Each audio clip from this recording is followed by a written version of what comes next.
Yo, what is going on? YouTube, Spotify, podcast, Anchor, I said podcast, Apple Podcast, all of y'all beautiful people. I read someone's comment yesterday and they said they missed the yo on here. Like, they missed that. There's not no yo. But real talk, mic check, 1 2 1 2. I remember I said this was going to be a professional podcast, but clearly I can't do that because the NBA ain't that professional no more. Now I'm just playing. But yesterday we had a lot of crazy news.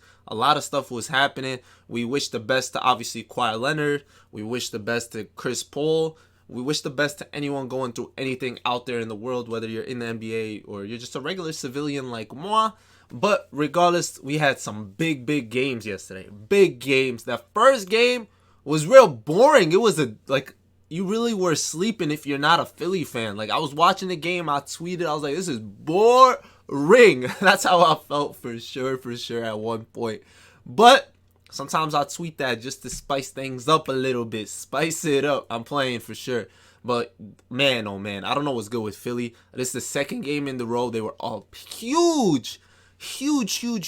In game 4, they were up 18 and somehow choked that in Atlanta. Yesterday, they were playing in Philly, so you knew they were going to do their thing. This man Embiid was going crazy. He finished with 37. He looked unstoppable. Seth Curry, 7 threes. He finished with 36.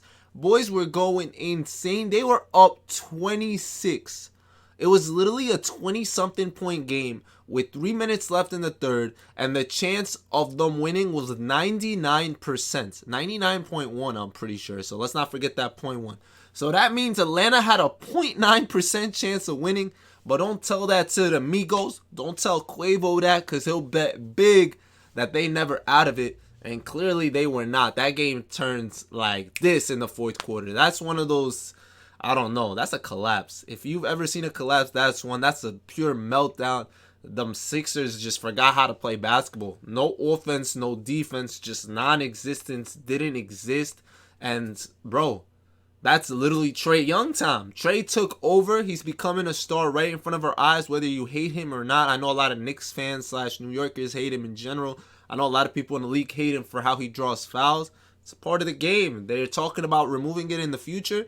But he's just taking advantage of the rules, and he's doing his thing. His floater game is nasty. I wish I was younger, man. I learned my floater by watching Rajon Rondo, man. Chris Paul. Those were the two guys that started that. Tony Parker, let's not forget. Tony was out there. Those were like the 3 main guys while I was growing up that I was watching run floaters all day. But this dude, Trae, him and Steph and like some of these young guns doing it to a whole nother level. Steph's not young no more, but you know what I'm trying to say. But Trae Young, you had Gallinari, who hit the biggest shot of the game, I guess, right? The clincher. You had basically Lou Will finally being aggressive, finally having a double-digit game, and the Hawks somehow bounced back and won that game. I still don't know how. I watched their back after, and it's insane that the Atlanta Hawks were able to pull that off. And I'm just going to say it like this. This is topic for debate. I read all your comments, so please leave them down below. What do you guys think of Doc Rivers? Is Doc Rivers the issue? His Clipper teams choking before back in the day. His Clipper teams choking not that long ago, right? Like the Lob City Clippers. Then you had the Kawhi Leonard Clippers last year. You had some Boston teams choke. You have this team choking back-to-back games. Is he the issue? A lot of people are saying no, but I'm going to just say this as a coach. Yeah, maybe I coach like 3rd graders, 5th graders. I coached high school. Honestly, I've coached games where we were down by a lot and that we were up by a lot. Both of those happen. It's your job, timeouts. Your job to get the team riled up. Your job to see who's playing bad to take them out. I think it's your job in a lot of these situations. A lot of people are like, oh, Doc Rivers can't make Ben Simmons or Joel Embiid hit free throws. Joel missed 2 big free throws at the end of the game.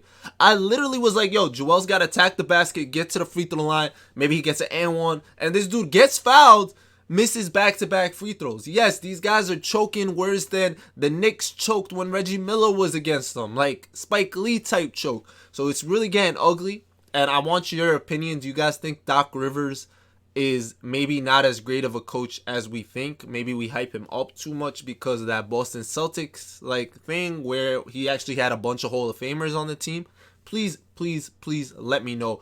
But speaking of choking, we'll go to the second series where the Utah Jazz may have done that. So I think yesterday's episode, I was trying to read some like stats and stuff, something I didn't do like previously. I think I just gotta go off me watching the games. I watched the game, so maybe it's best that I don't do that. But real quick, I remembered something. In that Philly game, no one scored in the second half besides Embiid and Seth Curry. When it comes to field goals, nobody had a made basket, a made field goal besides Seth Curry and Joel Embiid. It's actually insane that basically like Tobias had like 4 points, Ben Simmons was non-existent. Like they just took them all out the game. Shout out to Atlanta for that big comeback. I know Philly fans, if you're listening to this, you're punching the air right now.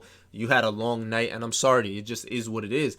Now, the second game, like I said, we knew that Kawhi wasn't playing. I said PG better step up. I said if he gets 40, I was giving up to $100. I was going to give 2 people $50 on Twitter. Make sure y'all follow me on Twitter.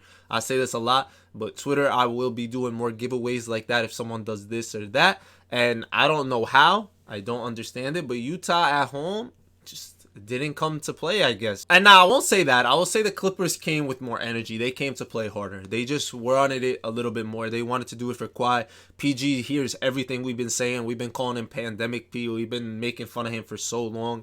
And he wanted to show us that when he's not the second option, he can do something, right? He had 37 points.